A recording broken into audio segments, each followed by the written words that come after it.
सास बहू की उम्र में माँ बेटी जितना फासला होता है, लेकिन फिर भी ना बहू को सास में माँ और ना ही सास को बहू में बेटी दिखती है।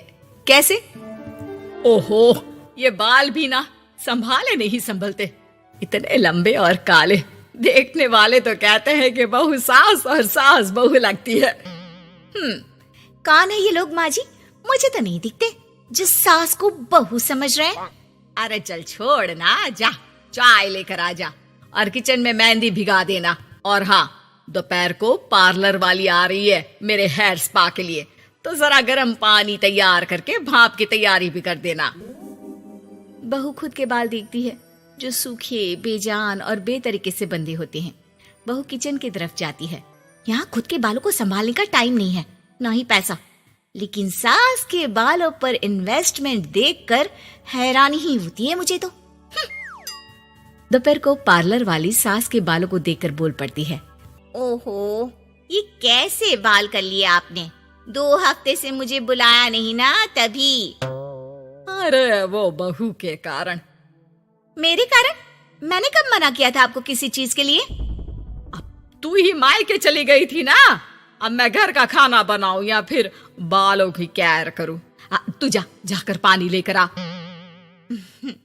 इस बार मैं जो मसाज करूंगी ना, थोड़ा महंगा है, लेकिन अरे महंगे की चिंता ना कर, बस ये जो डिम्पल कपाड़िया जैसे बाल है वो शबाना आजमी जैसे ना हो जाए, इसका ख्याल रख। अब क्या था, सास के बाल पर जो बजट था वो घर के किचन के बजट जितना ही था, लेकिन बहू बेचारी करती क्या, बहू जो ठहरी।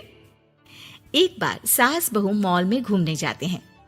माँ जी, एक ड्रेस लेना है, चलिए ना जरा डिजाइनर शॉप तक। हाँ चलो, वैसे भी बाल गीले हैं, थोड़ा बाहर घूमूंगी तो हवा से सूख जाएंगे। सास बहू दोनों मॉल में घूम रही होती है। सासू माँ, वो रहा मेरा स्टोर। अरे रुक, क्या है ये? जावेद हबीब। अरे चल तो जरा देखे तो। हाँ चलते ना माँ जी, बस एक ड्रेस ले लूं। अरे ले लेना ड्रेस बाद में, किसने मना किया है लेने से? सास जावेद हबीब के पार्लर में जाती है, जहाँ सेल्स गर्ल उन्हें पकड़ लेती है। अरे कुछ बालों को सुंदर रखने के लिए क्रीम पाउडर दिखाओ ना, वो क्या है ना, थोड़े बेजान लग रहे हैं।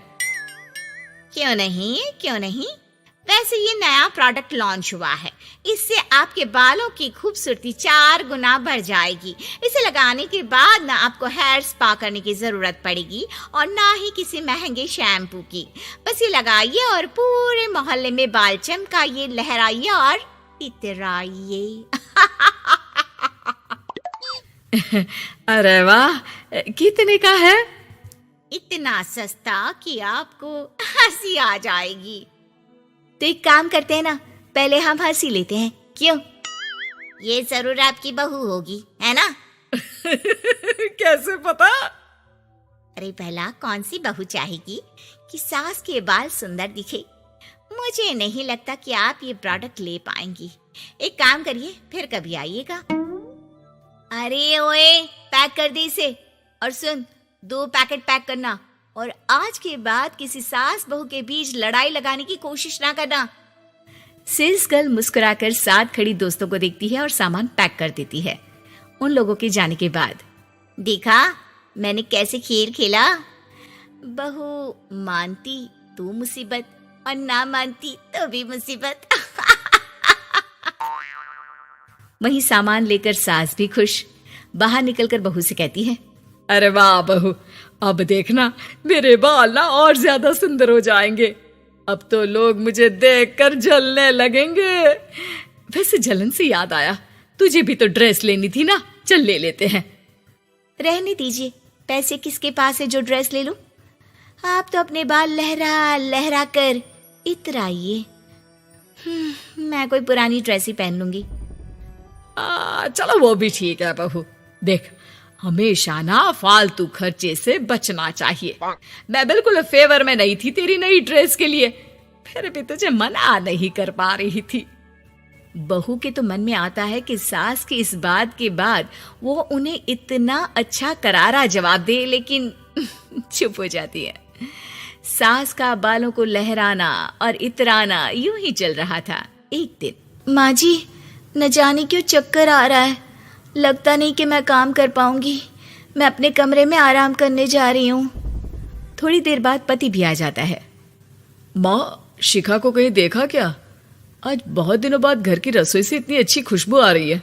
मन तो कर रहा है कि बिना चेंज किए ही खाना खाने बैठ जाऊं।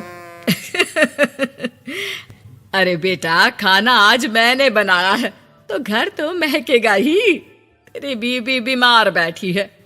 पति हैरान होकर पत्नी के कमरे में जाता है, जहां वो आराम से तानपुरा का शो देख रही थी। अरे, माँ ने तो बताया कि तुम ठीक नहीं हो, पेट में दर्द है। अरे नहीं, वो ना मेरा फेवरेट म्यूजिक शो आने वाला था। अब माँ की तो आदत पता है ना, ये बना दो, वो बना दो, ये दे दो, वो दे दो, तो बस मैंने बहाना बना लिया। पति बीवी की बात पर मुस्कुराता है और वहां से चला जाता है।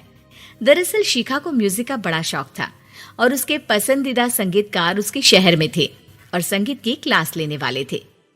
अरे देखो देखो, ये धनवानी महाराज हमारे शहर में है, और तो और ये यहाँ सबको संगीत सिखाने के लिए आए हैं। मैं भी इनकी क्लास ज्वाइन करूंगी, कल जाकर पता करती हूँ। सास और पति भी शिखा की बात पर खुश हो जाते हैं। लेकिन अगले रोज जब शिखा वहां से वापस आती है तो उसका मुंह उतरा होता है। अरे क्या हो गया? तेरी शक्ल देखकर क्या उन लोगों ने तुझे लेने से मना कर दिया? पहली बार बहू सास के ताने का कोई जवाब नहीं देती और चुपचाप जाकर कमरे में बैठ जाती है, जहां पति कहता है, अरे क्या हो गया मेरी अनारकली, क्यों मुंह लटका रखा है? अरे कुछ नहीं, बस ऐसे ही। सास कमरे के बाहर जाकर खड़ी हो जाती है। अरे मुझे तो बताओ, क्या हो गया? शिखा रोने लगती है और रोते रोते बताती है कि वो लोग 1 लाख रुपए में कोर्स करा रहे, मैं इतने पैसे कहाँ से लाऊं? पति भी चुप हो जाता है, क्योंकि वो जानता है कि इतने पैसे का तो वो भी इंतजाम नहीं कर पाएगा। देखिए ना, कैसे अपनी कला को बेच रहे हैं, लेकिन गलत भी क्या है, नामी गिरामी है। अरे कोई बात नहीं शिखा, मैं कोशिश करता हूँ किसी से उधार लेने की। जब कोर्स करके तुम खुद की क्लास खोलना, उससे जो पैसे आएंगे उससे फीस भर देना। पति कई लोगों से बात करता है, लेकिन उसे कहीं से पैसे नहीं मिलते। शाम को मुंह लटकाकर पति घर आता है। मैंने काफी कोशिश की, लेकिन कहीं इंतजाम नहीं हुआ। अरे कोई बात नहीं, मैं भी ना क्या करूंगी म्यूजिक सीखकर। वैसे भी कल आखिरी दिन है पैसे जमा करने के लिए, अब इतनी जल्दी कहाँ से आने वाला है पैसा। लेकिन अगले दिन, बहू ये ले पैसे, जाकर अपना नाम लिखवा दे संगीत की क्लास के लिए। बहू इतना सारा पैसा देखकर दंग रह जाती है। अरे माँ जी, आप कहाँ गई थी अभी, और ये इतने सारे पैसे कहाँ से आए? सास मुस्कुराकर पीछे मुड़ती है और बहू को अपने सर के बाल दिखाती है, जो अब छोटे छोटे होते हैं। मैंने ना अपने बाल उस विदेशी कंपनी को बेच दिए, जो बाल के बदले में पैसे देती है। अब मेरे बाल थे ही इतने सुंदर के 1 लाख मिल गए, वरना तेरे बालों का तो कोई 500 भी ना दे। बहू को सास की बात से रोना आ जाता है। वो सास के गले लग जाती है। लेकिन कोई मुझे करोड़ों भी देना तो भी मैं इतनी अच्छी सास ना दूं।